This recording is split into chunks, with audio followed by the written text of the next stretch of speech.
The main stream foundation एक पुनर्वास केंद्र है जो विशेष रूप से ऑटिज्म के कारण पर काम कर रहा है। यह पूर्वी भारत का पहला अत्याधुनिक बुनियादी ढांचा ऑटिज्म केंद्र है जो व्यावसायिक चिकित्सा, भाषण चिकित्सा, विशेष शिक्षा और नैदानिक मनोविज्ञान की पेशकश के एक अद्वितीय प्रस्ताव के साथ 5000 वर्ग फुट से अधिक में फैला हुआ है। वहीं द मेन स्ट्रीम फाउंडेशन के द्वारा 23 से 24 जुलाई को बोरिंग रोड स्थित बसावन पार्क में एक सेमिनार का आयोजन किया गया। हमारी जो संस्था है main stream school for autism and special care foundation, इसके तत्वाधान में हम लोग ऑटिज्म से संबंधित जो छोटे बच्चों में बीमारी होती है उसकी ट्रीटमेंट का काम हम यहाँ पे करते हैं। और इसके ट्रीटमेंट में बहुत सारे आयाम होते हैं, जैसे occupational therapy, speech therapy, special education. बच्चों के ट्रीटमेंट में एक बहुत कोर एरिया होता है जिसे हम लोग सेंसरी इंटीग्रेशन के नाम से जानते हैं, और हमारे थेरेपिस्ट इस टूल का इस्तेमाल करके ऑटिस्टिक बच्चों का ट्रीटमेंट करते हैं। As a part of our regular program of education upgradation for our therapist, हम लोगों ने आज यहाँ पे इनवाइट किया हुआ है डॉक्टर RM सुंदर फ्रॉम बेंगलोर, जो कि काफ़ी रिनाउंड पर्सनैलिटी हैं in the field of physiotherapy, sensory integration, और इन्होंने 17 वर्षों का इनका अपना खुद का अनुभव है इस क्षेत्र में। तो आज ये हमारे बीच में यहाँ पे हैं ताकि हमारे थेरेपिस्ट को सेंसर इंटीग्रेशन के बारे में स्पेशली एजुकेट कर सकें फर्दर, और नए मॉडल्स, नए टूल्स के बारे में उनको बता सकें। तो इस पर्पज़ से आज हमने 2 दिन का ये वर्कशॉप रखा हुआ है। मैं चाहूँगा कि डॉक्टर RM सुंदर हैं, आप उनसे इसके बारे में थोड़ा विशेष जानकारी लें। मेन स्ट्रीम फाउंडेशन ने ये कोर्स ऑर्गेनाइज़ किया है, वो बहुत अच्छी बात है, क्योंकि जो भी ऑर्गेनाइजेशन है थेरेपिस्ट का अपग्रेड करना, एक लेवल में अपग्रेड करके बच्चों को ना बहुत अच्छी क्वालिटी ट्रीटमेंट देना है, वो बहुत ज़रूरी है।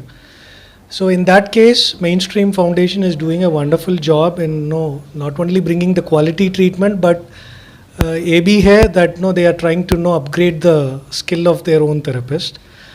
ये workshop है, it is all about sensory integration है। sensory integration वो बहुत important tool है autism बच्चों के लिए।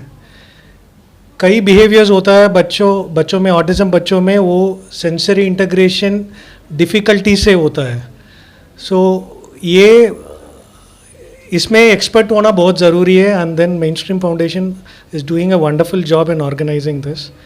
आई really appreciate what they are doing, and there is already a lot of a quality treatment that Mainstream Foundation is giving. ये एक important milestone होगा उनकी थेरेपिस्ट के लिए, to upgrade their treatment skills to make it much more better than what they are already doing. Thank you. Actually क्या है, आज के दिन में ये बीमारी बहुत तेज़ी से बढ़ रही है, कोरोना के कारण और बढ़ी है। पहले जैसे अगर इंडिया में आप बोलोगे तो इंडिया का कोई डेटा है नहीं हमारे पास, किसी के पास नहीं है, इंडिया में भी रिसर्च इतनी इस पर हुई नहीं है। बट अगर वेस्टर्न कंट्रीज़ का आप डेटा देखेंगे, अमेरिका का या कहीं और का, तो 1 in 65 मतलब 65 में से एक बच्चे को ये प्रॉब्लम बीमारी हो रही है। और मैं कहूँ कोरोना के बाद या जो डेटा आजकल निकल के आ रहे हैं वो इससे कहीं ज़्यादा है। तो डे बाय डे ये नंबर बहुत बढ़ रही है, और एक्चुअल में ये उचित कारण इसका क्या है वो किसी को नहीं पता। बट ये आज के डेट में जो कहा जा रहा है कि may be genetic, may be lifestyle, हमारा जो दिन खान पान है जिसमें इतना टॉक्सिटी और केमिकल इतने सारा चीज़ है जिसका इम्पैक्ट बहुत है इस बीमारी पे, तो इसके कारण ये डे बाय डे बढ़ता चला जा रहा है ये बीमारी। तो ये एक बहुत बड़ी प्रॉब्लम आने वाले समय के लिए हम सबके लिए होता जा रहा है।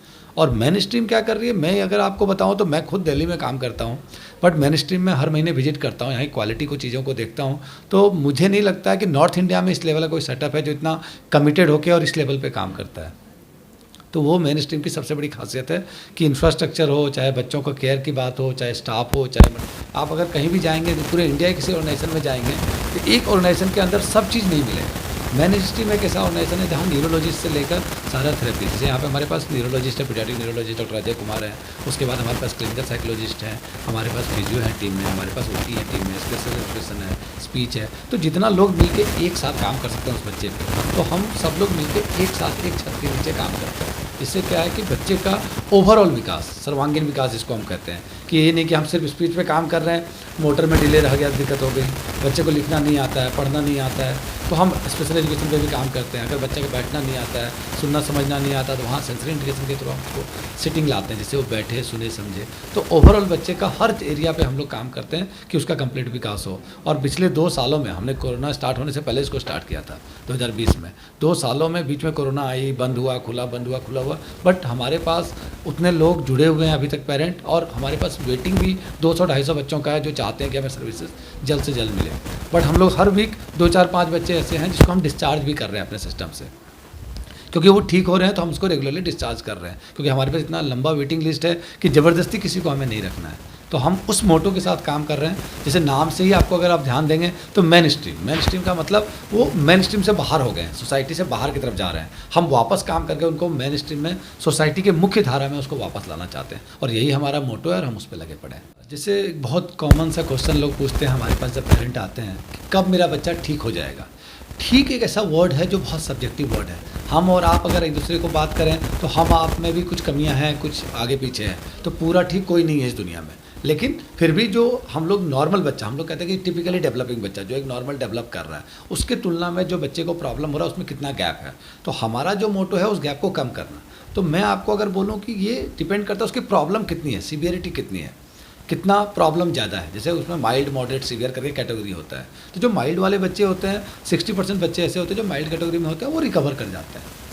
20% ऐसे बच्चे होते हैं जो मॉडरेट के आसपास होते हैं, 20-30% जो आपको थोड़े दिक्कत रह जाते हैं काम करने के बाद भी, बट वो ऑलमोस्ट इंडिपेंडेंटली अपना लाइफ जी सकते हैं। बट 10 से 15% बच्चे ऐसे होते हैं जो सीवियर कैटेगरी में होते हैं, वहाँ पे बहुत एफर्ट करने के बावजूद भी उनकी डिपेंडेंसी हर चीज़ों को लेकर अपने पेरेंट पे रखती है। तो रिकवरी अगर आप कहें तो मैं जरूर कहूँगा कि 60% के आसपास, 60-70% बच्चे ऐसे होते हैं जो अच्छा रिकवर करते हैं, अच्छा चेंजेस आता है उनमें रेगुलर थेरेपीज़ के द्वारा।